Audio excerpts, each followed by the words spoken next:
Halo, saya Emiliana Putri, mahasiswa dari Digitech University. Di sini saya akan memaparkan materi mengenai revolusi industri dan revolusi industri 4.0.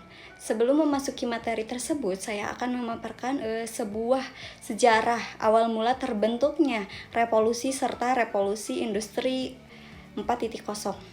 Awal mula revolusi industri tidak jelas, tetapi T.S. Aston menulis kira-kira pada tahun 1760 sampai 1830.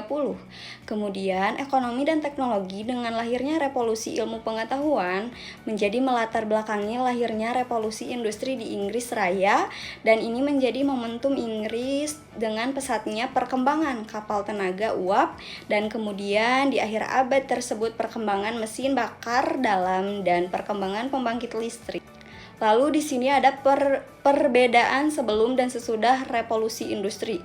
Sebelum adanya revolusi industri, masyarakat di Eropa, khususnya di Inggris, adalah masyarakat yang menggunakan alat produksi tradisional dengan mengandalkan tenaga manusia dan hewan, seperti cangkul, parang, sekop, pisau, palu, gergaji, jala, dan lain sebagainya. Revolusi industri juga merupakan hasil dari gerakan Renaissance di Eropa. Lalu di sini ada sesudah adanya revolusi industri. Ketika adanya revolusi industri mampu merubah strata sosial di Inggris hingga menimbulkan kapitalisme modern hingga imperialisme modern. Revolusi industri ini juga mampu meningkatkan kemajuan umat manusia. Menurut H.G. Wells, revolusi industri hanya perubahan cara pembuatan barang yang dilakukan dengan mesin, karena metode pabrik sudah ada pada saat revolusi Romawi masih berdiri. Bahkan sudah ada pabrik-pabrik di Roma pada masa Kaisar Agustus. Lalu di sini ada revolusi industri. Revolusi industri 4.0, era digital di segala bidang, seperti proses transformasi digital dari rangkai value chain digunakan oleh berbagai sektor industri, bukan hanya manufaktur, dan yang terakhir itu otomatisasi dengan teknologi cyber. Lalu, revolusi industri ditandai dengan adanya sistem cyber fisikal, konektivitas manusia, mesin dan data, semua sudah ada di mana-mana. Istilah ini dikenal dengan nama Internet of Things atau industri internet. Lalu adanya revolusi industri juga ditandai dengan inovasi industri yang dapat mengancam keberadaan perusahaan-perusahaan yang sudah lama ada. Lalu di sini ada mengenai dampak revolusi industri dan revolusi industri 4.0. Dampak revolusi industri dan revolusi industri 4.0 tentunya ada dampak negatif serta dampak positifnya. Yang pertama di sini ada dampak positif mengenai adanya revolusi industri 4.0.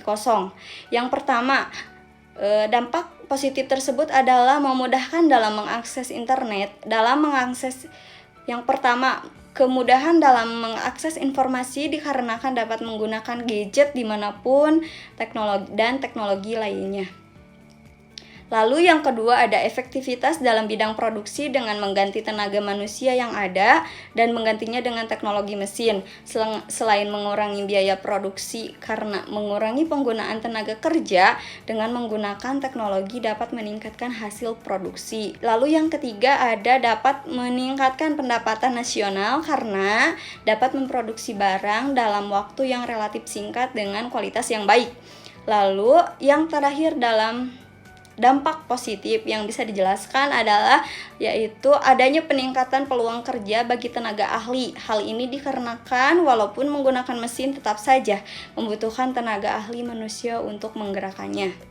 Selain dampak positif yang sudah saya jelaskan tadi, tentunya ada dampak negatif mengenai revolusi industri 4.0. Yang pertama ada lebih rentan terhadap serangan cyber. Hal ini dikarenakan proses produksinya menggunakan mesin teknologi. Oleh sebab itu, sangat penting untuk memiliki sistem keamanan yang baik. Yang kedua ada butuh biaya besar dalam investasi alat serta pekerja. Hal ini dikarenakan harus mengeluarkan uang untuk membeli alat terlebih dahulu, serta pelatihan keterampilan pegawai agar dapat menjalankannya.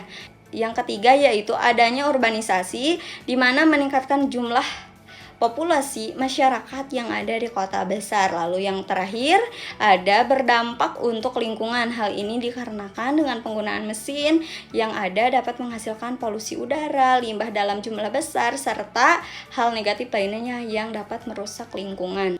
Materi yang selanjutnya yaitu mengenai peran akuntan di era revolusi. Yang pertama ada pekerjaan sifat umum mudah dipelajari oleh berbagai pihak. Yang kedua yaitu hasil pekerjaan, yaitu laporan keuangan yang dibutuhkan banyak pihak sehingga semua orang ingin mempelajarinya. Yang ketiga ada menggunakan dan mengikuti standar internasional seperti International Financial Reporting Standard, standar kurikulum internasional dalam International Education Standard, lalu auditor ada International Auditor Standard. Mungkin itu saja yang dapat saya sampaikan, kurang lebihnya saya mohon maaf. Saya tutup saja, terima kasih dan sampai jumpa kembali.